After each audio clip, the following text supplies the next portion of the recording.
చంద్రిక ముందే చెప్తున్నాను, తనకి నీకు మధ్య ఎలాంటి భేదాభిప్రాయాలున్నా, ఎలాంటి కోపతాపాలున్నా అవన్నీ ఇంతటితో వదిలేయండమ్మా. చూడు చంద్రిక, అమ్మ ఏమన్నది అన్న విషయం పక్కన పెట్టి నువ్వు అమ్మ ఇద్దరు కలిసి ఉండాలి. మీరిద్దరూ సంతోషంగా ఉంటేనే నేను హ్యాపీగా ఉంటాను.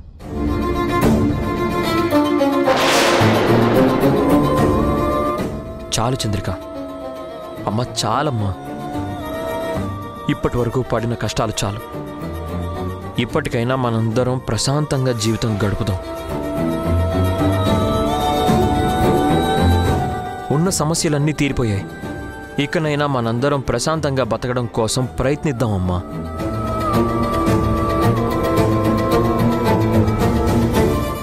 ఇప్పుడు ఏం జరిగిందన్న విషయం నేను అడగట్లేదు, అడగను కూడా. ఏం జరిగినా సరే ఈ ఇంట్లో మాత్రం అందరం కలిసే ఉండాలి.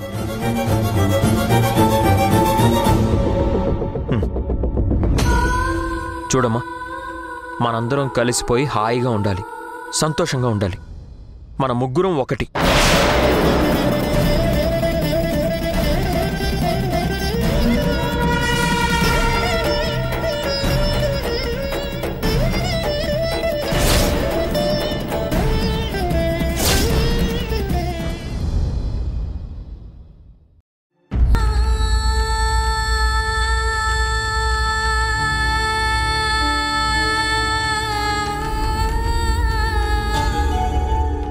ఆంటీ,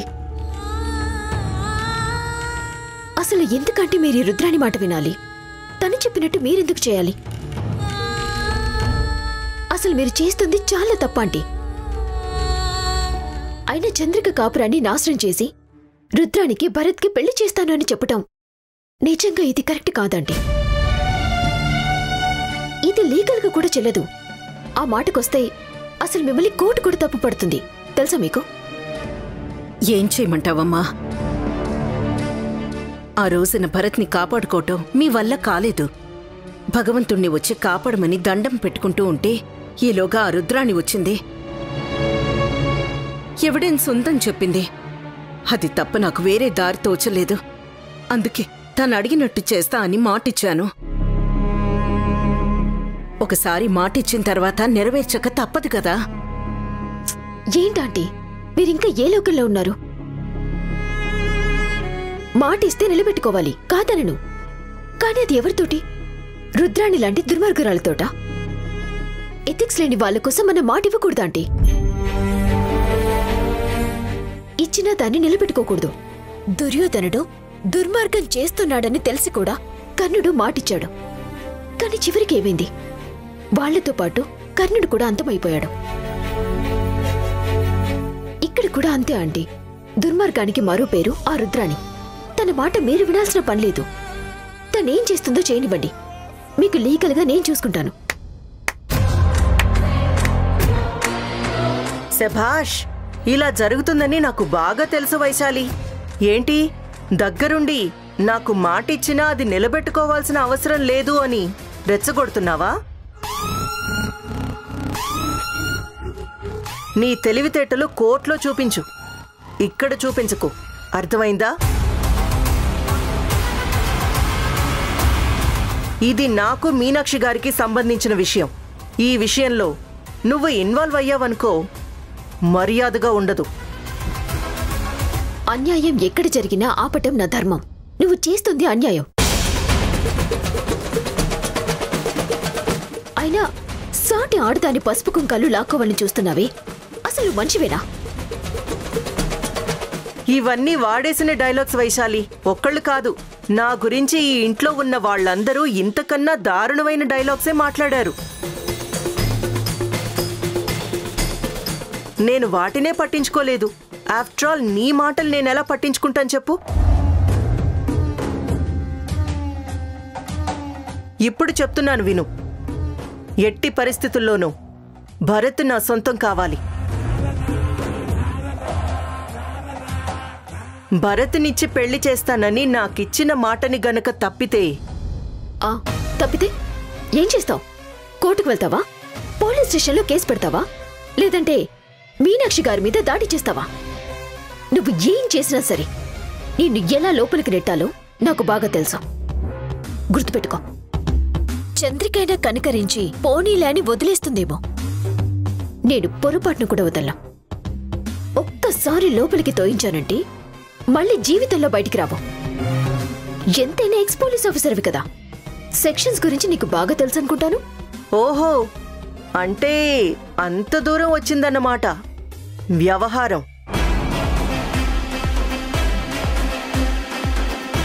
సరే, నీ చేతనైంది నువ్వు చెయ్యి, మరి నాకు చేతనైంది కూడా నేను చేస్తాను.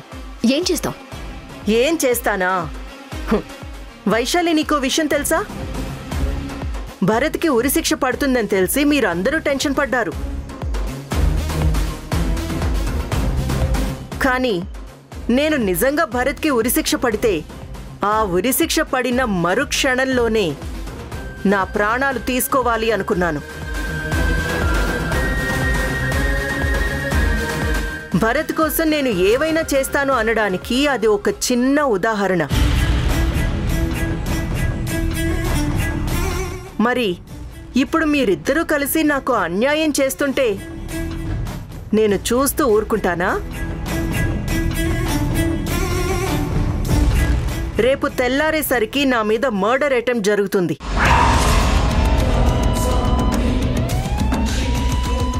రాత్రికి రాత్రొచ్చి ఎవరో నా మీద అటాక్ చేస్తారు. నేను చావు బతుకుల్లో ఉంటాను. చావు అంచుల దాకా వచ్చినప్పుడు పోలీసులొచ్చి నన్ను ఏం జరిగింది అని అడుగుతారు. అప్పుడు నా చావుకి కారణం భరత్, చంద్రిక, నువ్వు, మీనాక్షి గారు మీరందరూ కలిసి నన్ను చంపడానికి ప్రయత్నించారని మీ అందరి మీద వాంగ్మూలం ఇచ్చి చచ్చిపోతాను. జీవితాంతం మీరు జైల్లో ఉండేలా చేస్తాను. నన్ను మర్డర్ చేసిందైతే భరతే అని చెప్తాను. సో భరత్కి ఉరి, మీ అందరికీ జైలు. నేను పోయినా సరే నేననుకుంది మాత్రం సాధించి తీరుతాను.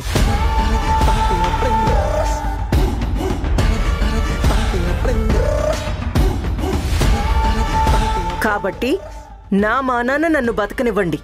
భరత్ని నాకిచ్చి పెళ్లి చేసి మీ మాట నిలబెట్టుకోండి అత్తయ్యా. లేదంటే అన్యాయంగా మీరందరూ జైల్లో ఉండాల్సొస్తుంది. నాకు నా ప్రాణం అంటే లెక్కలేదు. ఎందుకంటే నా ప్రాణం భరత్. ఆ భరతే దూరం అయినప్పుడు ఈ ప్రాణం తీసుకోవడం నాకు చాలా ఈజీ అయిన విషయం.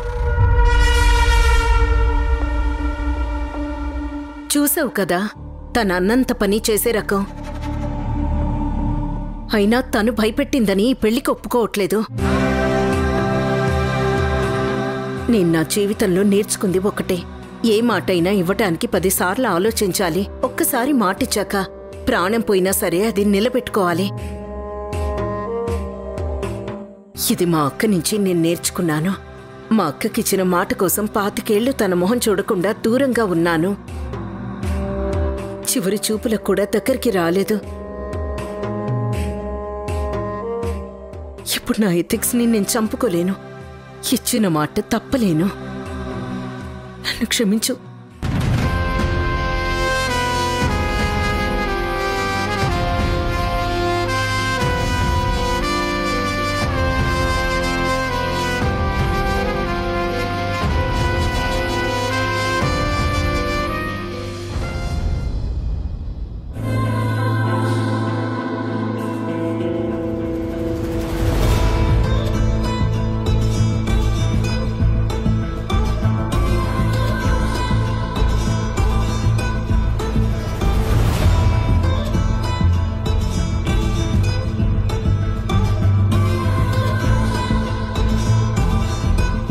చంద్రిక,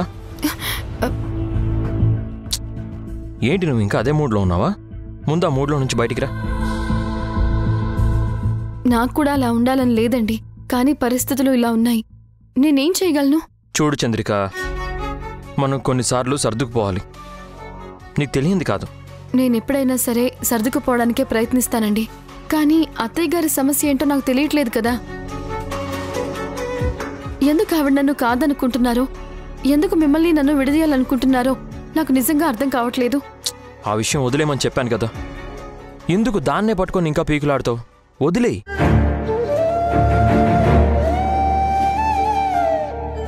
అది కాదండి, అసలు ఆవిడ మనసులో ఏముందో తెలుసుకోకుండా అన్నీ మర్చిపోయి హ్యాపీగా కలిసి ఉండాలి అంటే ఎలా జరుగుతుందో చెప్పండి. అసలు నేనేం తప్పు చేశానని నువ్వు ఇంటి కోడలుగా ఉండటం నాకు ఇష్టం లేదు అని అంటారు? మీకోసం నేను ఎంత బాధపడ్డానో, ఎంత కష్టపడ్డానో, మిమ్మల్ని దక్కించుకోవటానికి ఎన్ని ప్రయత్నాలు చేశానో ఇవన్నీ అత్తయ్య గారికి తెలీదా? నేను పడ్డ ప్రతి కష్టం అత్తయ్య గారికి తెలుసు. నేను మిమ్మల్ని ఎంతగా ప్రేమిస్తున్నానో తెలుసు. అలాంటిది మీ నుంచి నన్ను దూరం చేయాలి అనుకోవడం ఏంటండి? చంద్రిక, ఆ ప్రాబ్లం సాల్వ్ అయిపోయింది. నువ్వు ఇంకా ఆ ప్రాబ్లంనే పట్టుకొని గుర్తు చేసుకుంటూ కూర్చున్నావు. నేను నీకు చెప్పింది గుర్తుంది కదా, ముందు నీ మూడ్ని మార్చుకో. అమ్మకి నీ ముందే చెప్పాను కదా, జరిగిందంతా కలలా మర్చిపోండి, ఏదైనా ఉంటే బయటే వదిలేయమని చెప్పాను కదా. నువ్వు కూడా ఆలోచించి బయటికి రా. మనసులో ఏదైనా ఉంది అంటే ఎదుటి వాళ్లతో మనం సరిగ్గా ఉండలేం. మనం ఏం మాట్లాడినా మన బాధ, మన కోపం మన మొహంలోనూ కళ్ళల్లోనూ ఎదుటి వాళ్ళకి తెలుస్తుంది. దానివల్ల నువ్వు కంఫర్ట్గా ఉండలేవు, అటు అమ్మ కూడా కంఫర్ట్గా ఉండలేదు. ఇదిగో చూడు చంద్రిక, అమ్మ ఎన్నోసార్లు చెప్పింది, నీకు గుర్తుందా? నాకు వారసురాలనిచ్చావు గాని ఈ ఇంటికి ఒక వారసుడు కావాలి, పాపకు ఒక తమ్ముడు కావాలని ఎన్నోసార్లు అడిగింది, గుర్తుందా? మరి అమ్మ కోరిక తీర్చడానికి ఇంకొక బాబుకి ప్రయత్నం చేస్తే బాగుంటుందేమో. చూడు చంద్రిక, ఇది మనం సంతోషంగా ఉండాల్సిన సమయం. ఇన్ని రోజులు మనం అన్ని ఆనందాలని వదిలేసుకొని సమస్యలతో పోరాడుతూ వచ్చాం. ఇప్పుడిప్పుడే సమస్యలన్నీ సాల్వ్ అయిపోయాయి. మనకంటూ ఒక చిన్న ఏకాంతం దొరికింది. చాలు చంద్రిక, ఇప్పటి వరకు జీవితంలో ఫైట్ చేసి చేసి చాలా అలసిపోయాం. నీతో కలిసి ఒక మంచి జీవితాన్ని పంచుకోవాలని చాలా ఆశపడుతున్నాను. ఇంకా నువ్వు వీటి గురించి ఆలోచించి టైం వేస్ట్ చేసుకోకు. ఉన్న టైంని మనం ఎంత హ్యాపీగా గడుపుతున్నాం అన్న దాని గురించి ఆలోచించింది కా, సరేనా? మీరు ఎంత చెప్పినా అత్తయ్య మనసులో మాత్రం ఏదో ఉందండి. అది మీకు అర్థం కావడం లేదు. ఇప్పుడు అత్తయ్య గారు ఏం చేస్తారో, ఎలా చేస్తారో, ఎలాంటి నిర్ణయం తీసుకుంటారో.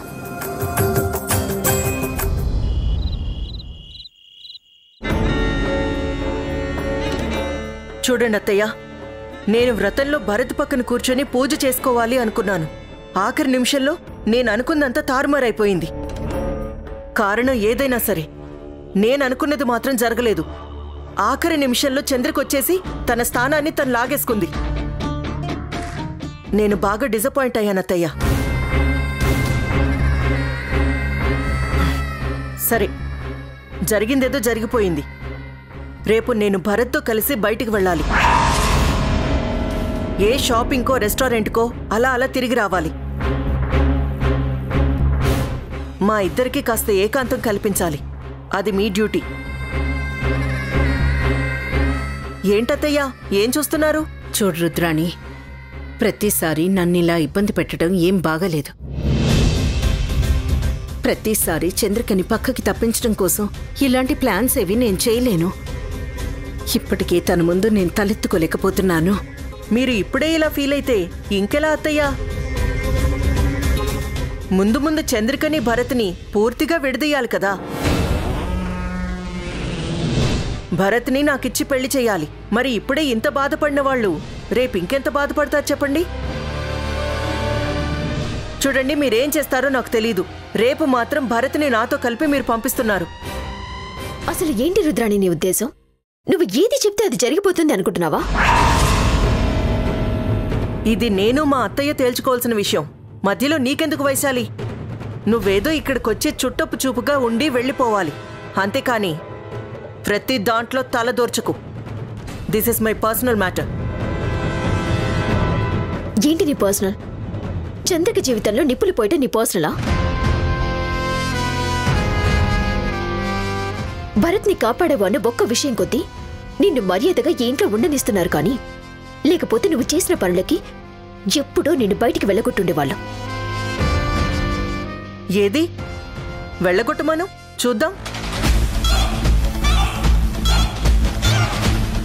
చూడు వైశాలి, ఇక్కడ నువ్వు ఎంత మాట్లాడినా ఉపయోగం లేదు.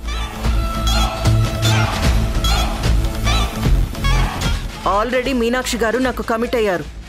అయినా నీతో మాట్లాడాల్సిన అవసరం నాకు లేదు.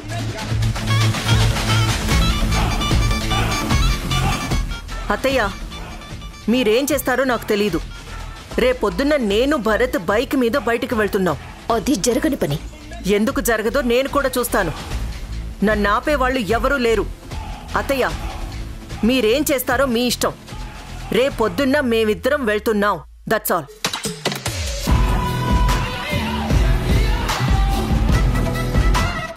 ఆంటీ, తను చెప్పినట్టల్లా చేయకండి. మీరు లొంగిపోయే కొద్దీ తను ఇంకా ఇంకా ఆడిస్తూ ఉంటుంది. ఇప్పటికే జరిగిన దానికి చంద్రిక ముందు మీరు తలెత్తుకోలేకపోతున్నారు. ఇంకా రుద్రాన్ని ఆడించినట్టల్లా ఆడారంటే మీరందరి ముందు ఒక విలన్లా తయారవుతారు. నా మాట వినండి ఆంటీ. ఇప్పుడు నేను నిర్ణయాలు తీసుకునే పరిస్థితి లేదు. నా జీవితం ఆ రుద్రాణి చేతిలోకి వెళ్ళిపోయింది. తనెలా ఆడిస్తే అలా ఆడటమే తప్ప నాకు వేరే దారి లేదు.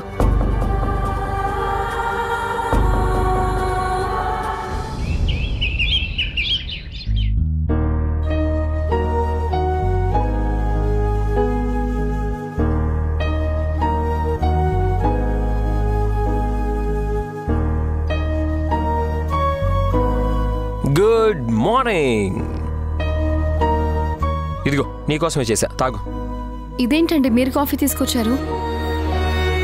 ఏ ఎప్పుడు నువ్వే కాఫీ తెచ్చివ్వాలా? నేనిస్తే ఏమన్నా తప్ప? అది కాదండి, ఆడవాళ్ళు చేసే పనులన్నీ మీకెందుకు అని. చూడు, పని అంటే పని అంతే. అది ఆడవాళ్ళు చేసే పని, మగవాళ్ళు చేసే పని అంటూ సపరేట్గా ఏది ఉండదు. ఏ కాఫీ మీరు పెడితేనే టేస్టీగా ఉంటుందా? మగవాళ్ళు పెట్టినా అంతే టేస్టీగా ఉంటుంది. కావాలంటే ఒకసారి టేస్ట్ చేసి చూడు. కమాన్ కమాన్ కమాన్ కమాన్.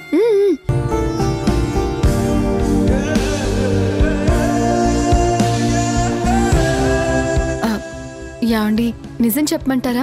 కొంపదీసి బాలేదా? అది కాదండి, ఇక నుంచి మీరే రోజు కాఫీ పెట్టండి. నాకంటే మీరే బాగా కాఫీ పెడుతున్నారు. చెప్పాను కదా, భానుమతి అమ్మకి మూడు బాగలేనప్పుడల్లా అరే నీ చేత్తో కాఫీ ఇవ్వరా అని అడిగితే అమ్మ కోసమే నేను కాఫీ పెట్టడం నేర్చుకున్నాను. మళ్ళీ ఇదిగో నీకే ఇస్తున్నాను. థ్యాంక్ యూ అండి. సరే, ఈరోజు మనం అలా సరదాగా బయటికి వెళ్ళేసి వద్దాం, సరేనా? ఇవాళ? అవును, నిన్నటి నుంచి నీ మూడంతా బాగా డిస్టర్బ్డ్గా ఉంది కదా. కాస్త అలా బయటికి వెళ్ళి ఎక్కడన్నా రెస్టారెంట్లో తినేసి అలా షాపింగ్ చేసి ఏదైనా సినిమా చూసి అలా హాయిగా తిరిగేసొద్దాం. ఒక చిన్న చేంజ్ ఓవర్ ఉంటుంది కదా, నీ మనసు కూడా కాస్త కుదురు పడుతుంది. ఏమంటావు? మీరు నిజంగానే చెప్తున్నారు కదా? అబద్ధం చెప్పాల్సిన అవసరం ఏముంది? నిజంగానే ఇవాళ నువ్వు, నేను, పాప అలా సరదాగా బయటికెళ్ళి హాయిగా తిరిగేసొద్దాం. అమ్మయ్యా, నిజంగానే నాకు కూడా బయటికి వెళ్ళాలనుంది. ఇప్పుడు మిమ్మల్ని అడిగితే మీరు ఒప్పుకుంటారో లేదో అనుకున్నాను, కానీ మీ అంతట మీరే ఇలా ఒక ఛాన్స్ ఇస్తారని అస్సలు అనుకోలేదు. థ్యాంక్ యూ అండి. సరే ఉండండి, ఓ అరగంటలో రెడీ అయి వస్తాను. హే, అరగంట అంటే అరగంటే. ఆ అరగంటని అరగంటకు ఒకసారి పెంచుకుంటూ పోవద్దు ప్లీజ్. సర్లేండి.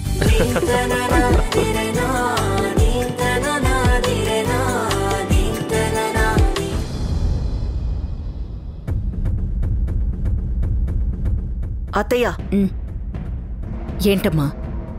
మీ కొడుకు నాకంటే ముందు చంద్రికని పాపని బయటికి తీసుకెళ్లాలని ప్లాన్ చేశాడు. మీరేం చేస్తారో నాకు తెలీదు. నేను భరత్ బయటికెళ్ళాలి. దానికి మీరు ప్లాన్ చేయండి. అదెలా కుదురుతుంది? కావాలంటే వాళ్ళు వెళ్ళొచ్చిన తర్వాత నువ్వు వెళ్ళటానికి ఏర్పాటు చేస్తాను. అదంతా నాకు తెలీదు అత్తయ్య. నేనైతే భరత్ తోటి ఇప్పుడు బయటికి వెళ్ళాలి. దానికి మీరు ఏర్పాటు చేస్తున్నారు అంతే. అది కాదమ్మా, ఇప్పటికే నా మీద వాళ్ళకి విపరీతమైన కోపం ఉంది. ఇప్పుడు మళ్ళీ నేను ఇలాంటివి చేస్తే ఇలాంటి వాటికి మీరు అలవాటు పడాలి అత్తయ్య. ముందు రండి. అది కాదమ్మా. రండి చెప్తాను. అయ్యో అది కాదు రుద్రాణి. రండి, నేను చెప్తున్నాను కదా. రుద్రాణి, అయ్యో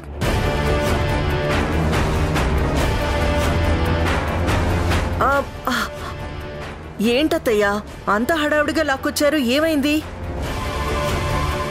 ఏంటమ్మా ఏమైంది? అది అరే చెప్పండి అత్తయ్యా, మీ అబ్బాయి అడుగుతున్నాడు కదా. నేను భరత్ కలిసి బయటికి వెళ్ళాలన్నారు కదా. ఇంత సడన్ గా మేమిద్దరం బయటికి వెళ్ళాలంటే ఎలా అత్తయ్యా?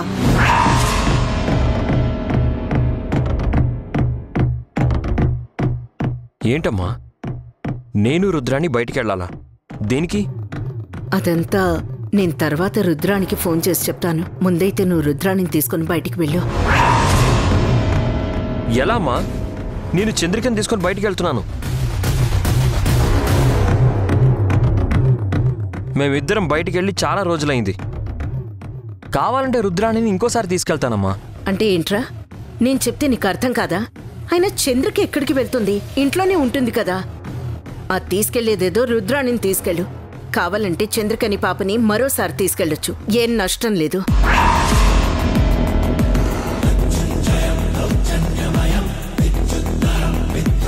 అత్తయ్య, ఎందుకొచ్చావు? మీరెందుకు ఉన్నట్టుండి ఇలా మారిపోయారో నాకు అర్థం కావడం లేదు అత్తయ్య. కళ్ళు మూసుకున్నా కళ్ళు తెరిచినా నాకు మీ మాటలే జ్ఞాపకం వస్తున్నాయి. మీరెందుకు నన్ను అవాయిడ్ చేస్తున్నారు? ఎందుకు నన్ను పరాయిదానిలా చూస్తున్నారు? చెప్పండి అత్తయ్య. సరే, ఇప్పుడు చెప్తున్నాను చూడు. నీ జాతకం బాగాలేదు. నువ్వు నా కోడలిగా ఉండటం నాకు ఇష్టం లేదు.